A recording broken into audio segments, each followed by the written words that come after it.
Hey folks, Chris here, Bushcraft Cambridge. I'm doing my minimal kit overnighter for Chris over at Sask Bushcrafter Lease and Urban Suburban. So just to kind of reiterate what I was going over before, I'll be bringing or using, I already brought it, I'll be using my Benchmade Bushcrafter as my knife, a shemagh, my wool blanket. I traded out my Baco Laplander saw for the H-style buck saw to cut up my firewood, and I'm sure you will, or you have seen that already. My fire kit and my spork for eating. So basically in here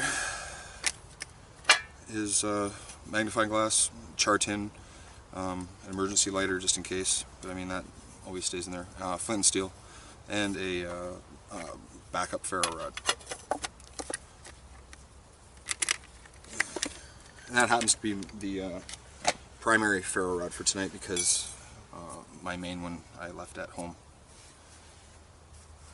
A little bag of cordage. There's a little bit of bank line, a little bit of paracord in here, used for the ridge line. Also my oilskin tarp. Drinks bag with food. So I ended up bringing mashed potatoes, a Cliff Bar, a couple packs of oatmeal for in the morning, and coffee and hot chocolate. Sweater. That is a wool blanket sweater that I had made for me by a couple of ladies in Cambridge. At a place called First Class Alterations. I brought in the blankets and like a rough pattern and told them what I wanted, and they made it for me. And then I added a couple of little things like in the pocket, like the kangaroo style pocket.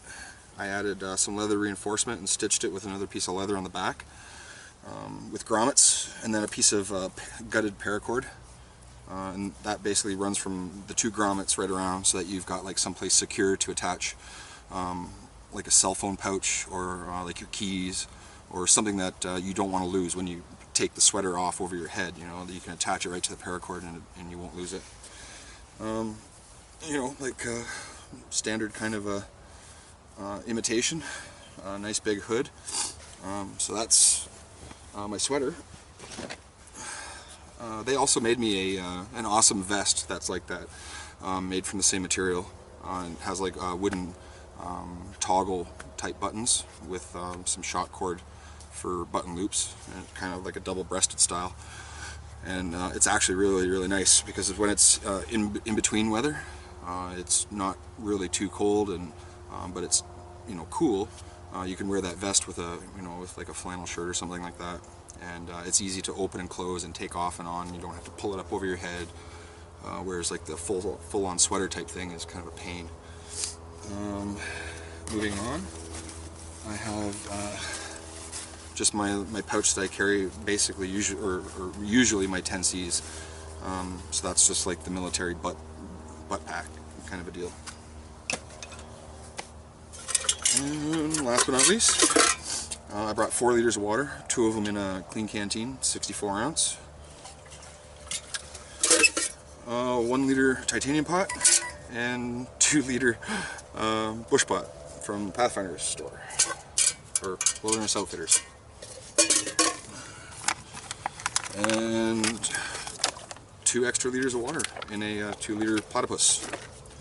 And well, I guess other than that, it would just be the pack that I brought, which turned out to be just the 3-day assault pack that comes with the Molly pack from the U.S. Marine Corps pack. Anyway, and then a sustainment pouch from the U.S. Army rucksack, just attached there, and that's just basically what I usually carry, collect my tinder in and stuff. So anyways, that's all my stuff, so I guess we'll get down to camping. See ya. Alright, so I've got enough firewood. We've collected a tinder bundle, and We've got a little pile of smalls there, some medium stuff like thumb size, and so what we're going to do is do flint and steel. So we'll bring you down, or bring you over here to a more comfortable position to do that. So we'll see you in a sec. Alright, so here we go. We're going to do flint and steel. So I got some char cloth. What I'll do is I'll just kind of lay it all out so that I get as much surface area to catch whatever sparks I have, because the piece of quartz, I believe it is, that I have is kind of small. It's getting hard to get sparks off of it, so I'll just keep the tin in the background for any errant sparks, and with any luck we'll get a number fairly quickly, and then I'll just dump it into the tin and go from there. And then we'll grab a piece, fire it into the bird's nest, blow her in a flame, throw the smalls on, and put the coffee on.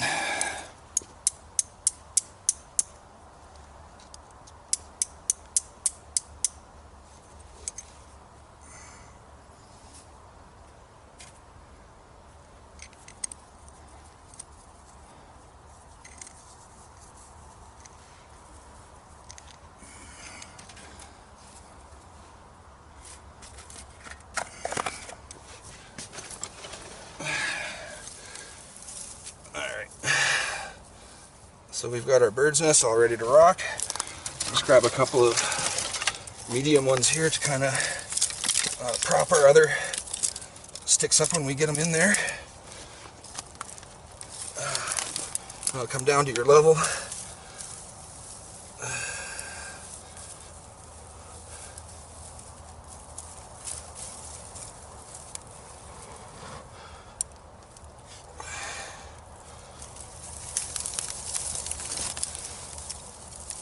Oh.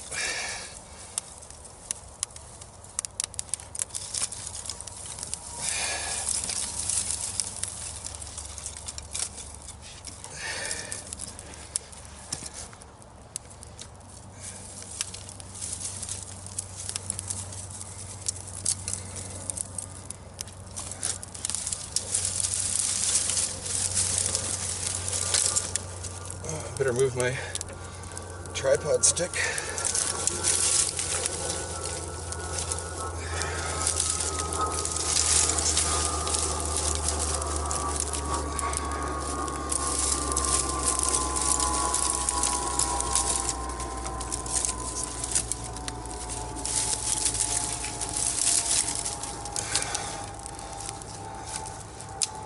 There you go. And as they say, we'll just let her eat. Get some bigger stuff.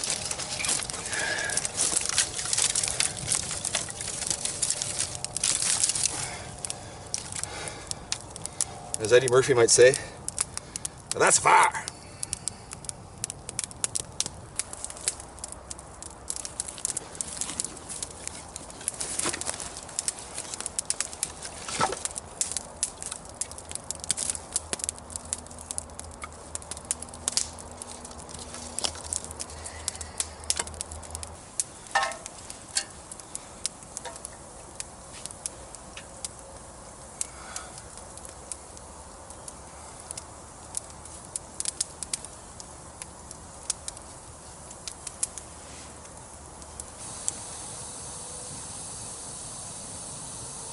Well, it's about 20 minutes to midnight. And I've kind of been thinking for the last hour or two about this challenge. This is really kind of in keeping with the spirit that or the idea that I wanted to try and keep to this summer, and that was to try and minimize my kit or pare down my kit to try and challenge myself and see what I need and what I really don't need, and kind of reinforce the idea of really only needing a 5-piece kit and getting used to using that 5-piece kit. So I guess in short, thanks to Chris for issuing this challenge. It's been fun, and I've really looked forward to spending the night out here. Now that it's here, I'm going to enjoy some more Caveman TV. So I'll see you in the morning.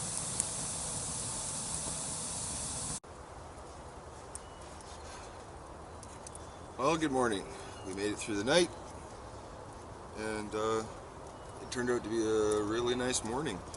There was supposed to be a chance of rain, but really I only felt a few drops when I first got here, and then it just got better from there. So I guess to kind of go over what I've used and haven't used for the night. Like, this is an established camp for me, so like I come out here occasionally to this area and camp. So hopefully me using an established camp doesn't disqualify me for my entry. However, I did use my blanket. As you can tell, I wore my sweater. It was definitely nice to have the sweater as an extra piece of cover, or another way to regulate my body temperature. It just helped make the temperature swings, like in between putting wood on the fire and having a nice hot fire, and then it kind of cooling off and me sleeping, and it burning away. Then, you know, when I would get cold, I'd wake up, put wood on the fire. The sweater helped me to not feel that cold quite as soon, which allowed me to get a little more sleep in between putting wood on the fire. So I think the sweater was definitely worth it, but whether it was needed, I suppose you could have went without. Well, you definitely could have went without, but I wouldn't have been as comfortable. My 1 liter pot, that's what I typically make my coffee in.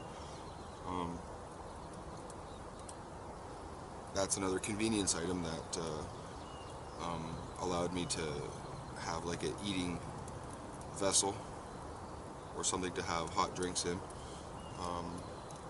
Yes, I could have just brought my bottle, my stainless steel bottle, and boiled water in it, and then say maybe ate my potatoes, like made my potatoes right in the package, and then I could have saved that package, and then from there on in I could have made my coffee in that package and used that as a cup.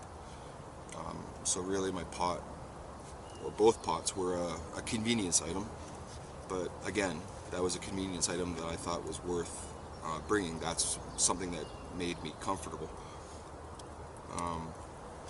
The next one would have been my saw. I guess that could also be considered another convenience item.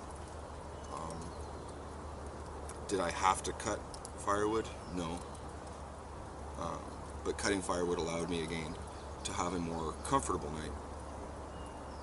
It allowed me to do quite a bit of work in a lot less time and effort than dragging logs and stuff, because there's a lot of new growth around here, and so it has a tendency to snag up anything that you try to carry around through here. My knife, I don't think I would have come without it. That's not really a convenience item, that's more of a necessary item. Normally, I would have a pocket knife on me at all times, so I don't always have a fixed blade on me, but I always have a pocket knife. My spork, that would be another convenience item. I didn't necessarily need it. I could have made an impromptu, stirring device or eating spatula or something, on the fly. But again, spork makes it nice, to be able to accurately measure out, say my coffee, the hot chocolate. Gives me a good stirring device. Again, a convenience item. My shemagh. Turns out I used it just as kind of a bit of a head pad on my backpack, because I use my backpack as my pillow. So this was just another little piece of padding. My drinks pouch, I wouldn't have wanted to come out here. I wouldn't have had as good a time if I didn't have some coffee and some hot chocolate, you know, to have a hot drink at night and again in the morning. Yeah, I could have just drank water, but water gets a little boring. My fire kit, I suppose I could have got by with just the char tin and the flint and steel. And maybe next time what I'll do is bring the flint and steel and the char tin as a backup and use a bow drill. Then that would be about as minimum, or as minimal as I would be able to get. My wool blanket, used it, and that thing really helps to guard against you know, the chill in the middle of the night. Definitely worth carrying that for sure. It's nice to be able to sleep by the fire and not worry about, you know, the odd spark here and there. Whereas if I'd brought a sleeping bag, I would have had to have some sort of a cover over top of that, or use a wool blanket over top of that to protect it when I was sleeping this close to the fire. But other than that, you know, my water bottle, or the 2-liter platypus, I feel that I needed that because I don't really have accessible water here. So I brought 4 liters, and I've probably got about a half a liter left, or maybe a little bit more. That'll give me a drink of water and stuff like that, and be able to make some breakfast with that. So really, that's my take on this whole thing. I guess I could have eliminated a few more items, and some of them wouldn't have made a big difference, but some of them would have made a considerable difference, like my sweater, the blanket, and the fire kit. The fire kit was a nice backup because I have multiple sources there. However, like I said, I could have come out and just used a Bic lighter as a backup, or any one of those that are in that tin, ferro rod, or the flint and steel and the char cloth, and then just relied on a bow drill, and then only used the backup if, say for instance, I could not get the bow drill to work. So, that being said, thanks a lot, folks. This has been a bit of a learning experience. You know, like, it helps me to have a look and see what, you know, I can change, and what I really need, what I don't need, and what I can get away with. So thanks a lot again to Chris and Chris for issuing the challenge. Have a good one. See you later.